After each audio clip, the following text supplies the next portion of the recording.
Sausage. Hello, and welcome to another episode of First, the show where I, Marcus Nez, tells you what I thought about a game. Gives you my first impressions. That's what I usually say, I think. Off to a great start. So this here episode is all about Super Dungeon Maker. You know what it is?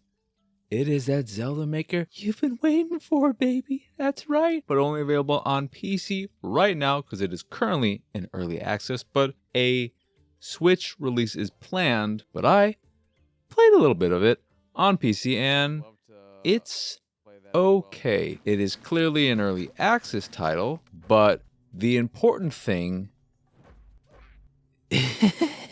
I don't know where my mind went right there. But the foundation is really strong. And that's what's important. That's the important thing. The foundation is good. The visual, aesthetic, the art, I like all that. The general gameplay is solid. Feels good to control your little chicken character because you play a chicken or a rooster. I think you're a chicken. You're a chicken. Or no, you're a rooster. I think you're like a rooster chick. So you're a little baby rooster. You're a little baby chick that's going to turn into a rooster. Do baby chickens look any different? Can you tell what a baby chicken rooster's going to turn into? Do only hens lay I don't know how hens and roosters work. I just realized. I don't know anything about chickens. This isn't the chicken encyclopedia hour. Super Dungeon Maker.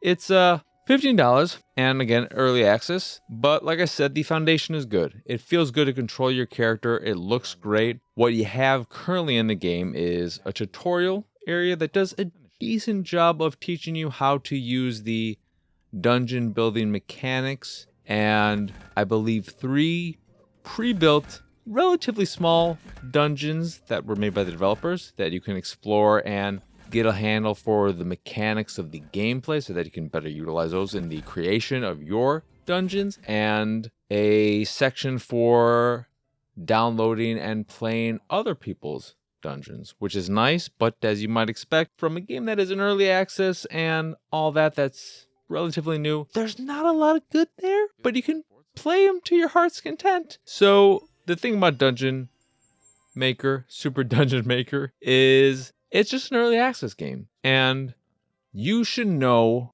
right from the start whether or not that is something you want to quote unquote deal with or not. This is not a complete experience. It's far from a complete experience. There are a lot of things that will be hopefully added over time that need changing and updating. I think the number of resources you have for creating your dungeon and what they just have in there right now for their pre-built and all that jazz is fairly limited, and what enemies we do have are kind of shitty. One of the enemies is this rock broken in half slime thing that has the same exact pattern every time, and that pattern is it hops around. When you attack it, it seals itself into its little rock shell, whatever.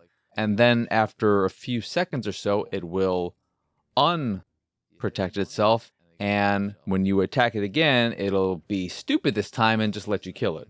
So it's the reverse of a kid sticking a fork into an outlet and getting electrocuted. It doesn't learn its lesson the first time. It already knows the lesson. And then the second time, it just decides not to remember it or whatever. So that enemy is just annoying because it's tedious dealing with them. Then there are these mushroom things that throw forks at you, and I don't know. The enemies that are in the game currently are pretty meh. You can't create bosses yourself in your dungeon making ventures, but the boss that I did fight in one of the pre-built dungeons wasn't too bad.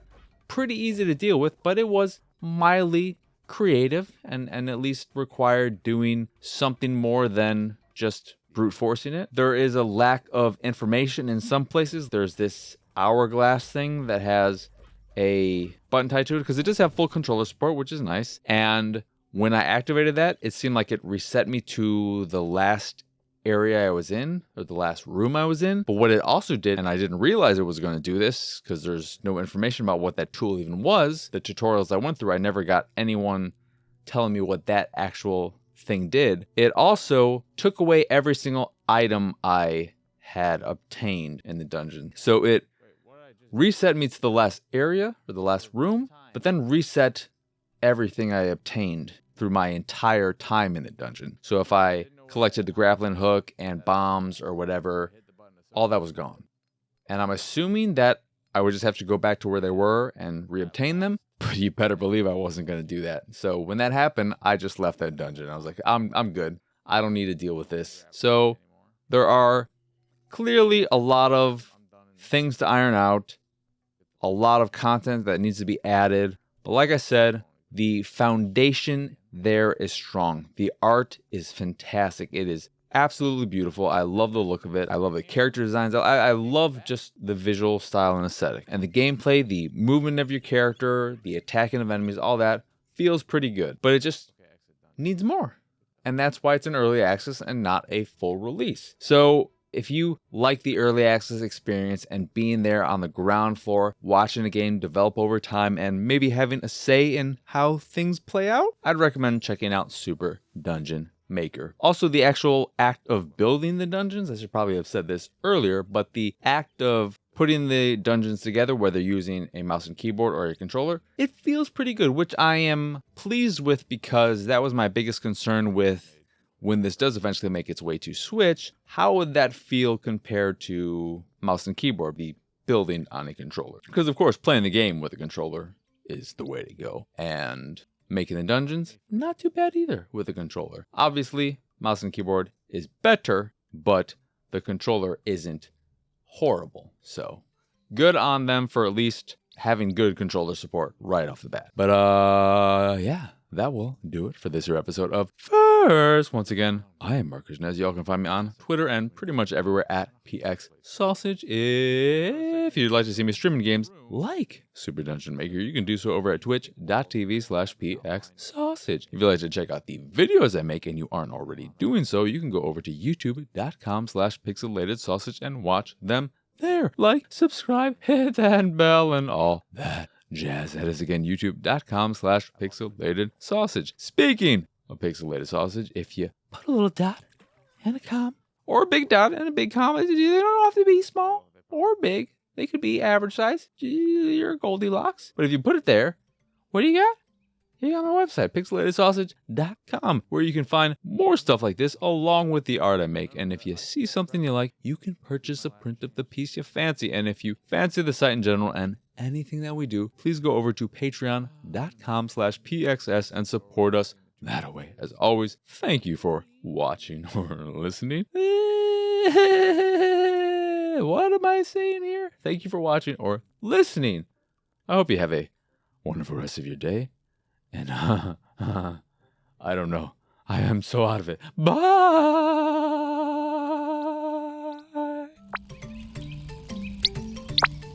Gobbledygook. There's a key. Give me that key. Oh, another key. What do you want to say? Since I'm forgetful, I always place keys right next to the doors, but this time I forgot to place the door. Nope, I'm not doing that.